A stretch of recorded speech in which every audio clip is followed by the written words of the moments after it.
In this video, I will demonstrate how to use FlameLogic to provide a schematic overview depicting the relationships between different cluster families. FlameLogic can be accessed using the FlameLogic tab next to the Summary tab under the Builder section of ClusterLogic. The FlameLogic panel is divided into two sections, a collapsible folder hierarchy and an interactive diagram. Both sections are also able to be filtered using your options in the filtering table. Within the interactive diagram, the user can define which information is displayed. For example, we can display the full phenotype for each subpopulation. We can also, by default, see the family cells. So the family cells are the total number of cells from all clusters that are linked by containing at least the markers listed at that level of the tree. So this is this level of the tree and all subpopulations.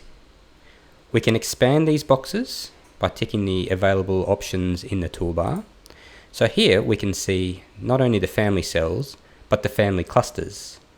The family clusters are the total number of clusters that are linked by containing at least the markers at this level of the hierarchy. So it also includes all of the clusters listed in the various subpopulations. In addition, we can click the cell option in the toolbar, and this will show us the cells. So this is the total number of cells from all clusters that have the exact same phenotype. And we can also see the clusters, and this is the total number of clusters that possess the exact same phenotype. As mentioned, the information displayed in this panel is subject to the filtering options displayed to the left. So if I was to deselect the number of filter clusters, you'll see we have many more populations listed in our diagram. So it's recommended to perform some level of filtering to get a more easily readable overview of the populations of interest. It is important to note, however, that changing the filtering options only changes the number of populations that are displayed. It doesn't affect either the family or cell statistics. In addition to filtering the number of clusters, you can also filter to show particular phenotypes or marker expression. The information is also displayed here in the collapsible folder section of FlameLogic, and you can expand this to see all of the information that we displayed in the interactive diagram. So this is the family cells, family clusters, cells at this level of the tree. We can also see the various subpopulations, and as you can see, these subpopulations can be expanded to access this information. Both panels can be exported using the export icon from the toolbar. And for example, if we want to export the interactive diagram, you have a choice of different image formats. We can also extract populations directly from the collapsible folder portion of FlameLogic.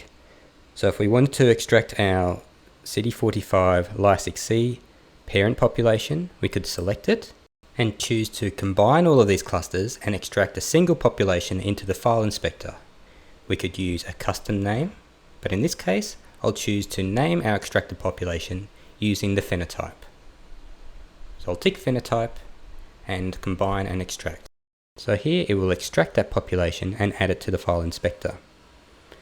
We can also perform our auto hierarchical gating to validate this population. Once again, select the population and click on the icon in the toolbar. And this follows the same procedure as we saw previously, where you can define various combinations of parameters or let the software determine the best combinations in order to identify the population of interest. And not only does the interactive diagram update with any changes to the filtering, but it also updates to reflect the selection made in the collapsible folder panel. And finally, comparing the different diagrams derived from different files can be a very good way to compare and contrast the populations contained in different samples.